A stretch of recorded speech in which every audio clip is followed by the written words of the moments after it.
नमस्कार, मैं हूं शालिनी और आप देख रहे हैं पृथ्वी न्यूज। आइए बढ़ते हैं आज की बड़ी खबर की ओर।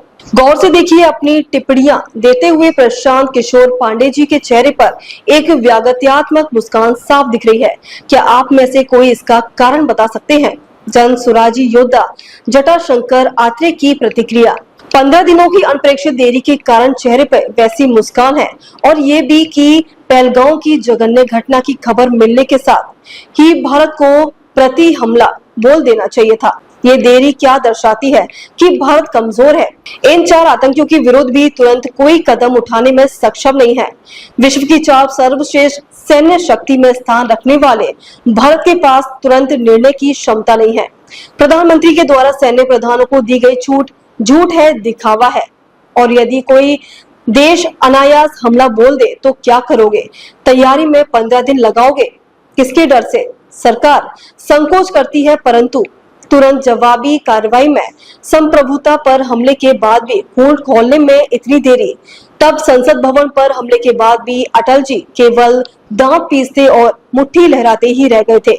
याद है जुमले और अब और नहीं, निर्णय की घड़ी आ गई। अब युद्ध होकर रहेगा और हुआ कुछ नहीं।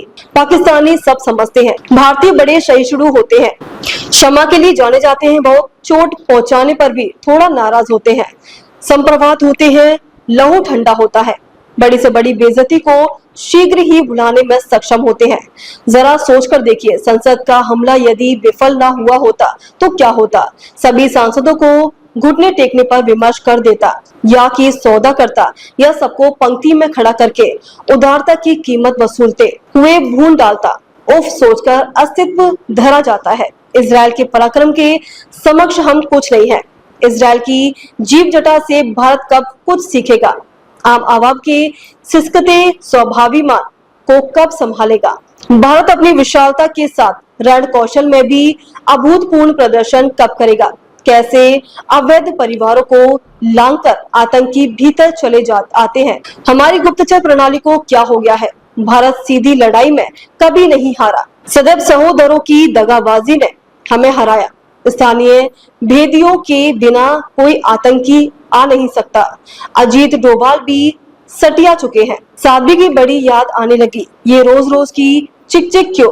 वो कहती थी, हमारे जवान प्रतिदिन बेमौत मारे जा रहे हैं। बलिदान कहकर अपनी नीतिगत मूर्खता और अदूरदर्शिता को ढकते हैं। हो जाए एक बार की निर्णायक युद्ध। मुझे पूरे हिंदुस्तान को पाकिस्तान बनाना है, काफिरों को मुसलमान बनाना है, तो चलो खुली लड़ाई लड़ लो और सन 1947 की गलतियों को सुधारना है।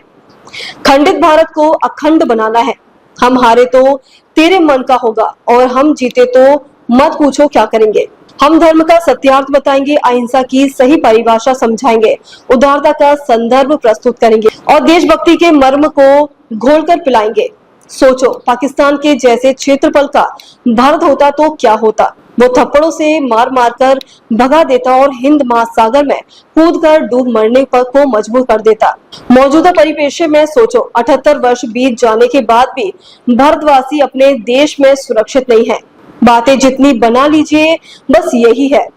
इसे बदलने की जरूरत है। जेलेंस्की को देखिए, स्वतंत्रता व स्वाभिमान के लिए रूस के आगे नहीं झुका। बलिदान दिए जा रहे हैं, मिट जाने को तैयार है, पर सौदा मंजूर नहीं कर रहा।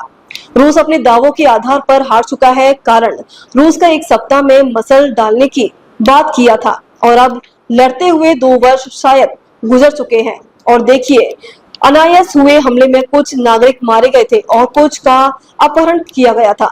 तो इजराइल ने ऐसा युद्ध छेड़ा कि गांजा पूरी तरह से ध्वस्त हो गया और किसी का बीच बचाव नहीं माना। बदला और भरपूर बदला लिया। और इधर निर्दोष देश यूक्रेन व वहां की जनता को मानवाधिकार के नाम पर बचाने की कोशिश चल रही है, पर ये 56 इंच सीना वाले प्रधानमंत्री एक एक दिन टालते जा रहे हैं। ये नहीं लड़ पाएंगे। पाकिस्तान से बस राय करेंगे, गीदड़ भभकी देंगे, बड़बोलापन का प्रदर्शन करेंगे और बाकी के देशों की प्रतिक्रिया पर गंभीरता पूर्वक विचार करेंगे।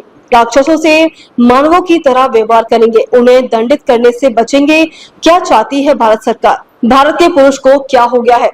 कब दिखाएगा भारत दमखम? सबक सिखाने में अनपेक्षित देरी से नरेंद्र मोदी जी के प्रति वैश्विक स्तर पर घटती प्रतिष्ठा से प्रशांत किशोर चिंतित हो रहे हैं और दुख से चेहरे पर उनके लाचारगी और हल्के व्यंग के भाव परिलक्षित हुए हैं। सवाल भारत का है। भारत के प्रधानमंत्री से हम सभी जुड़े हुए हैं। 140 कोटि भारतीयों के प्रधान प्रतिनिधि हैं। संकटकालीन नेतृत्व को समस्त विश्व देख रहा है और ये है कि कछुआ चाल चल रहे हैं। लिहाजा से हम भारतीयों का सिर झुका हुआ है और आंखों से लगातार आंसू बह रहे हैं। लड़ाई न करें मोदी जी, प्रेम करें, अहिंसा की सीख उन्हें दे। महात्मा बुद्ध को बुलावे, वे कहेंगे मैं तो ठहर गया। रे पाकिस्तान, तुम कब ठहरोगे?